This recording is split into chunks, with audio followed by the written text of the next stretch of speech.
Jei penktąjį gavėnios sekmadienį buvote šventosiuose mišiose, visuotinės maldos pabaigoje galėjote išgirsti štai tokią kunigo maldą. Dieve tėve, pažvelk į savo bažnyčią, prisimenančią lytinio išnaudojimo aukas bei meldžiančią joms išgydymo malonės ir paliesk ją savojo gailestingumu, nuplauk jos narius atgailos sakramentu bei pripildyk šventosios dvasios gyvybės per Kristų mūsų viešpatį. Amen.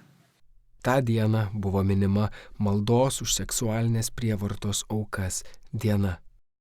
Svarbu tai, kad piktnaudžiavimo tema vis dažniau randa savo vietą katalikiškose bendruomenėse, o prie to Lietuvoje ypatingai prisideda neformali katalikų iniciatyva Svarbus reikalas.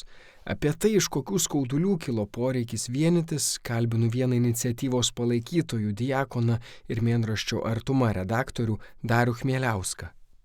Prieš 3 metus beveik, gegužės pabaigoje 23 metų vyko Lietuvos bažnytinėje aplinkoje garsiausias skandalas apie kunigo seksualinę prievartą, piktnaudžiavimą.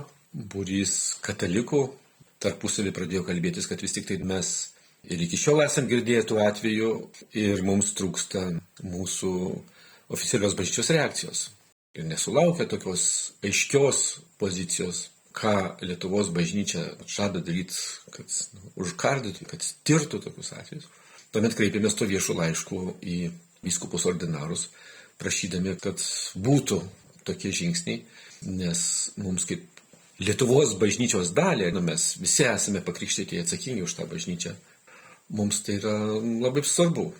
Vienas svarbiausių tuomet Svarbus reikalas.lt interneto svetainėje pasirodžiusio laiško aspektų buvo prašymas ganytojams organizuoti nepriklausomą vidinį tyrimą, kuris gali atskleisti, kaip pavyzdžiui per pastaruosius 50 metų buvo tvarkomasi su piktnaudžiavimo atvejais.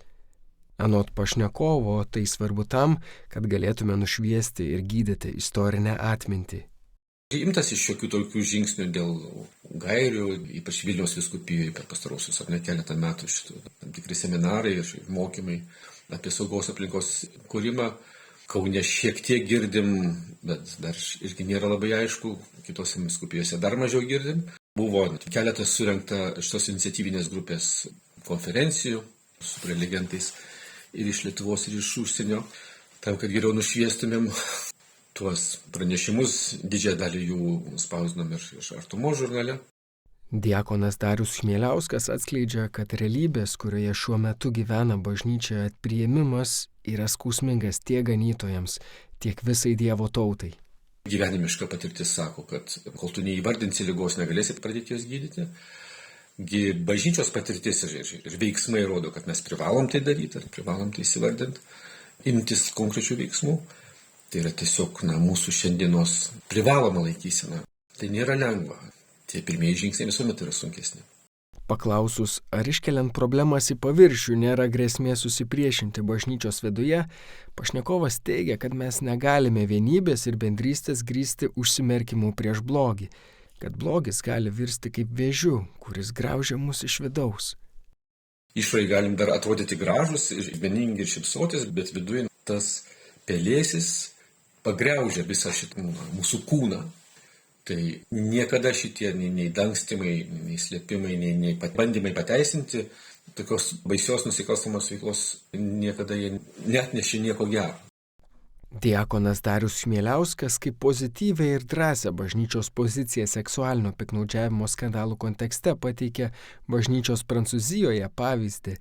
Ten bažnyčia buvo paraštėse po nustatytų daugybę seksualinio piktnaudžiavimo atvejų, buvo imtasi daug prevencinių priemonių, nebijotai vardinti problemų, skaidriai atlikti tyrimus.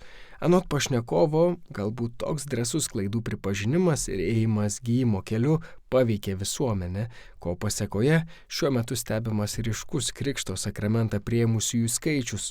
Tai yra mums didžiulė viltinga žinia, kad mes tikrai neturim to bijoti. Norėtųsi, kad nereikėtų šito reikalo, kad tas svarbus reikalas taptų mums visiems svarbus ir mes visi suprastumėm, kad tai nėra ne joks bažnyčios puolimas, atvirkščiai, tai yra bandymas padėti bažnyčiai, tai yra mums patiems padėti atsistoti ant kojų.